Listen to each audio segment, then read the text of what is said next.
தூய ஜெயராக்கினி அன்னையே, எங்கள் ஊரின் பாதுகாவலியே, எங்களுக்காக வேண்டும் அம்மா.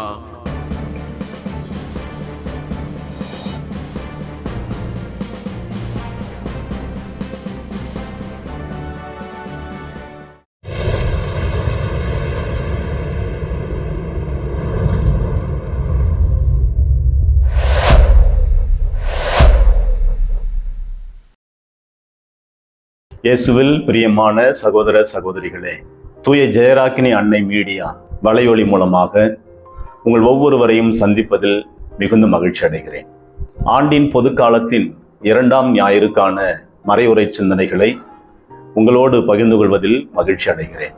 கடவுளுடைய அழைப்பும் நம் பதில் மொழியும் 4 உதாரணங்களை உங்களோடு பகிர்ந்து கொள்ள விரும்புகிறேன். 2 இராணுவ வீரர்களை எடுத்துக்கொள்வோம், 2 சினிமா பிரபலங்களை எடுத்துக்கொள்வோம், 2 விளையாட்டு வீரர்களுடைய வாழ்க்கையை எடுத்துக்கொள்வோம், 2 மருத்துவர்களுடைய வாழ்க்கையை எடுத்துக்கொள்வோம். 2 மிக பெரும் சினிமா பிரபலங்கள் தாங்கள் சம்பாதித்த பணத்தை வைத்து என்ன செய்கிறார்கள்? ஒருவர் 300 கோடியில் மிக பிரம்மாண்டமான மாளிகையை கட்டி, அதே போல இன்னும் நிறைய தொழிற்சாலைகளை எல்லாம் உருவாக்கி ஹோட்டல் கட்டுவது, இப்படி தன்னுடைய பணத்தை தான் சம்பாதித்த அனைத்தையுமே முதலீடு செய்து இன்னும் சம்பாதிக்க வேண்டும் என்கிற முனைப்பிலே இருக்கிறார். இன்னொருவரோ தான் சம்பாதித்த பணத்தை எல்லாம் இதெல்லாம் யாருக்காக என்று நினைத்து எல்லாவற்றையும் ஏழைகளுக்கும், சாதாரண பாமர மக்களுக்கும், ஏழை மாணவ மாணவியருக்கும் படிப்பு செலவுக்காக, மருத்துவ செலவுக்காக, இப்படி நிறைய நல்ல திட்டங்களுக்காக தன்னுடைய பணத்தை எல்லாம் செலவழித்து 2 பேருமே இறந்து போகிறார்கள். ஒருவர் சம்பாதித்தது வீணாய் போனது, ஒருவர் சம்பாதித்தது எல்லாருக்கும் பயனுள்ளதாய் மாறியது.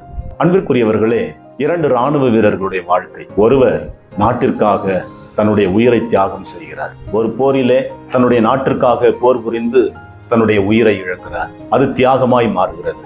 இன்னொரு இராணுவ வீரர் தன்னுடைய நாட்டின் இராணுவ ரகசியங்களை எல்லாம் விற்று விடுகிறார். விற்று விடுவதோடு மட்டுமல்ல, அவரும் விலை போகிறார். நாட்டின் துரோகியாகவே அவர் மாறி போகிறார். 2 மருத்துவர்களை எடுத்துக்கொள்வோம். ஒரு மருத்துவர் தன்னுடைய மருத்துவ படிப்பை முடித்துவிட்டு இன்னும் நிறைய சம்பாதிக்க வேண்டும் என்கிற நோக்கத்துல ஒரு பெரிய மருத்துவமனையை கட்டுகிறார்.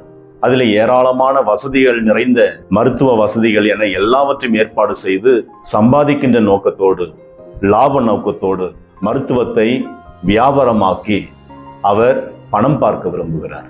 இன்னொரு மருத்துவரோ தான் எங்கிருந்து வந்தவன் என்பதை உணர்ந்து கொண்டு, அவர் ஏழை குடும்பத்திலிருந்து வந்தவர், ஆகவே தன்னுடைய மருத்துவ படிப்பையும், மருத்துவ அறிவையும், தன்னுடைய மருத்துவ வாய்ப்புகளையும் எல்லாவற்றையுமே ஏழை மக்களுக்காக, தன்னை நாடி வருகின்ற ஒவ்வொரு நோயாளிக்கும் இலவசமாக மருத்துவம் செய்து மருந்துகளை எல்லாம் இலவசமாகவே கொடுத்து அவர் தன்னுடைய வாழ்க்கையை அர்த்தமுள்ளதாக மாற்றிக் கொள்ளுகிறார். 2 விளையாட்டு வீரர்கள் கோடிக்கணக்காக சம்பாதித்தவர்கள். ஒருவர் பெரிய பெரிய தொழில்களிலே அனைத்து பணத்தையும் முதலீடு செய்கிறார். எல்லாவற்றையும் அவர் முதலீடு செய்து இன்னும் சம்பாதிக்க வேண்டும் என்று அவர் முயற்சி செய்கிறார். இன்னொருவரோ தன்னை போன்று நிறைய திறமை உள்ள மாணவர்கள், இளைஞர்கள் இன்னும் நிறைய பேர் இந்த உலகத்திலே இருக்கிறார்கள், அவர்களும் விளையாட்டுத் துறையிலே வர வேண்டும் என்பதற்காக எல்லா பணத்தையுமே இளைஞர்களை உருவாக்குவதிலே, புதிய புதிய விளையாட்டு வீரர்களை உருவாக்குவதிலே தன்னுடைய பணத்தை எல்லாம் செலவழிக்கிறார். இப்படி 2 விதங்களிலே வாழ்க்கையை அணுகுவதை நாம் பார்க்கிறோம். ஒருவர் தனக்காக, தன்னுடைய புகழ்ச்சிக்காக, தன்னுடைய சந்தோஷத்திற்காக, தன்னுடைய சுயநலத்திற்காக என்று தனக்கு கிடைப்பதை பயன்படுத்திக் கொள்கிறார்கள். மற்றவர்களோ தனக்கு கிடைத்ததை எல்லாரும் பயன்பெற வேண்டும், எல்லாருக்கும் கிடைக்க வேண்டும், எல்லாரும் பெற்றுக்கொள்ள வேண்டும் என்கிற எண்ணத்தில் தங்களிடம் உள்ள எல்லாவற்றையுமே கொடுத்து விடுகிறார்கள். இன்றைய ஞாயிறு வாசகங்கள் கடவுளின் அழைப்பு எப்படிப்பட்டது, யாருக்கானது என்பதை வெளிப்படுத்துகின்றன. முதல் வாசகத்தில் கடவுள் சாமுவேலை அழைக்கிறார். நற்செய்தி வாசகத்தில் ஆண்டவர் இயேசு சீடர்களை அழைக்கிறார். கடவுளுடைய அழைப்பு இந்த உலகத்துல வாழ்கிற எல்லாருக்குமே கிடைக்கிறது. குருவாக வேண்டும் என்பது மட்டும்தான் கடவுளின் அழைப்பா? அருட்சகோதரியாக மாற வேண்டும் என்பதுதான் கடவுளின் அழைப்பா? இல்லை. குருவாக மாறுவதும் கன்னியராக மாறுவதும் ஒரு நிலை. கன்னியரான பிறகு நான் என்ன செய்ய போகிறேன்? குருவான பிறகு நான் என்ன செய்ய போகிறேன்? என்னுடைய பணி என்ன? என்னுடைய பணி யாருக்கானது என்பதை நாம் இன்னும் சற்று ஆழமாக யோசித்து பார்க்கிற போதுதான் இந்த அழைத்தலில் கடவுளுடைய திருவுளம் என்ன என்பதை நாம் புரிந்து கொள்ள முடிகிறது. ஆகவே அழைப்பு என்பது எல்லாருக்குமானது. இந்த உலகத்தில் பிறக்கின்ற ஒவ்வொரு குழந்தையையும் கடவுள் அழைக்கிறார். எதற்காக என்றால் அவருடைய திருவுளத்தை நிறைவேற்ற, அவருடைய விருப்பத்தை நிறைவேற்ற. அவருடைய விருப்பம் என்ன? நம்முடைய கண்களுக்கு முன்பாக தெரிகின்ற எல்லாருக்கும் நாம் பணிபுரிவதே, நம்மிடம் இருப்பதை கொடுப்பதே, அதன்படி வாழ்க்கையை அமைத்துக் கொள்வதே சிறந்தது என்பதை கடவுளுடைய அழைப்பு நமக்கு வெளிப்படுத்துகிறது. கடவுள் என்னை அழைத்திருக்கிறார் என்பதை எல்லாருமே உணர வேண்டும். இல்லை என்றால் இந்த அழைத்தலை பற்றி நாம் பேச முடியாது. என்னையும் அழைத்திருக்கிறார், உங்களையும் அவர் அழைக்கிறார். இந்த அழைத்தலில் நம்முடைய பதில் மொழி என்ன? சாமுவேலை அழைத்த போது ஏலி என்கிற குரு அவருக்கு மிகச்சிறந்த ஒரு வழிகாட்டியாக இருந்து கடவுளுடைய குரலை சாமுவேல் உணர்ந்து கொள்ள வழிகாட்டுகிறார். நிறைய வழிகாட்டிகள் நம்முடைய வாழ்க்கையிலே வருகிறார்கள். அவர்களுடைய வழிகாட்டுதலை ஏற்றுக்கொண்டால் கடவுளுடைய அழைப்பினை நாம் உணர்ந்து கொள்ள முடியும். அல்லது கடவுளுடைய அழைத்தலில் நாம் உறுதியாய் இருக்க வேண்டுமெனில் நல் வழிகாட்டிகளின் ஆலோசனைகளை நாம் பெற்றுக்கொள்வது சிறந்ததாக இருக்கும். கடவுளுடைய அழைப்பிற்கு சாமுவேலின் பதில் என்ன? ஆண்டவரே பேசும், அடியான் கேட்கிறேன். இந்த வார்த்தைகளை சொன்னதோடு அந்த அழைத்தல் காட்சி முடிவு பெற்று விட்டதா என்றால் இல்லை என்றே நான் சொல்வேன். அந்த வார்த்தைக்கு ஏற்ப சாமுவேல் தன்னை முழுமையாக கடவுளுக்கு அர்ப்பணமாக்குகிறார். தன்னை முழுவதுமாகவே கடவுளுடைய பணிக்கு ஒப்பு கொடுக்கிறார். இறுதி மூச்சு வரை கடவுளின் திருவுளத்தை நிறைவேற்றியவராக சாமுவேல் வாழ்ந்திருக்கிறார். சாமுவேல் என்றால் கடவுள் கேட்டார் என்பது பொருள். சாமுவேல் புத்தகத்தை நாம் முழுவதுமாக வாசிக்கிற போது அந்த புத்தகத்தின் அந்த நூலின் சாரம்சம் என்ன என்பதை நாம் புரிந்து கொள்ள முடியும். இஸ்ராயல் மக்களுடைய குரலை கேட்டவர் கடவுள் என்கிற உண்மையை வெளிப்படுத்துகின்றது சாமுவேலின் நூல்.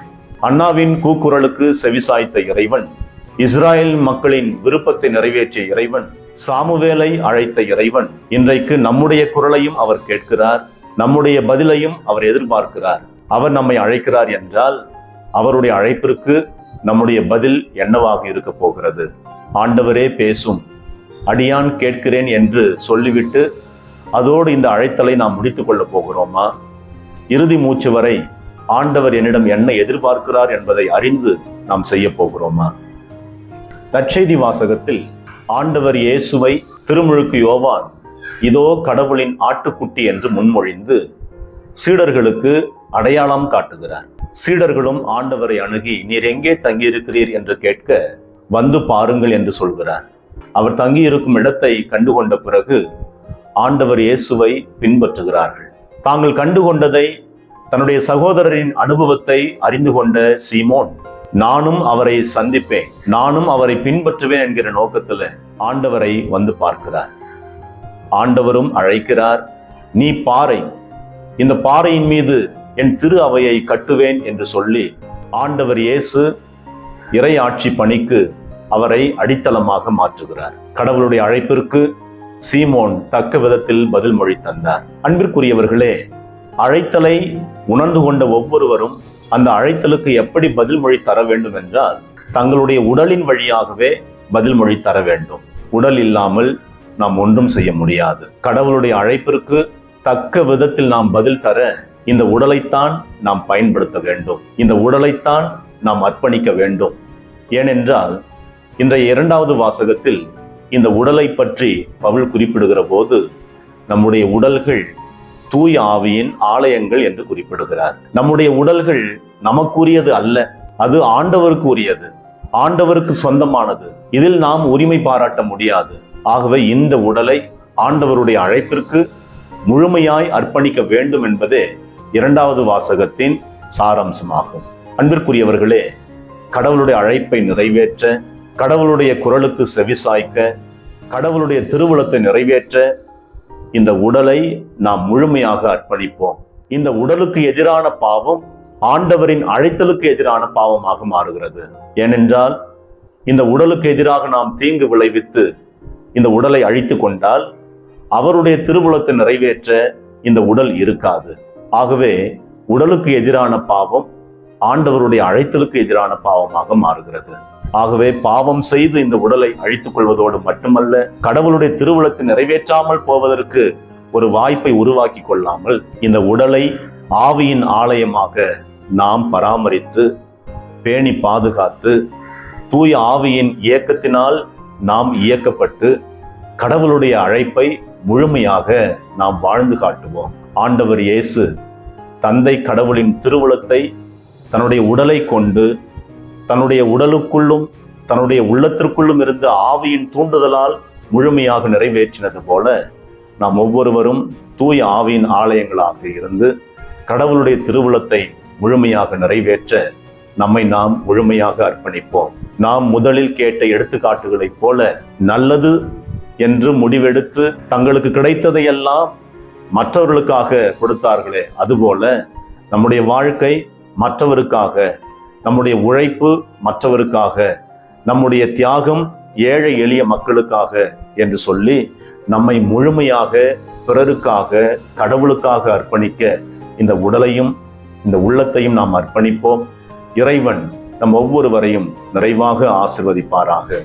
ஆமென். அன்னையே வாழ்க, அன்னையே வாழ்க, தூய ஜெயராக்கினி அன்னையே வாழ்க.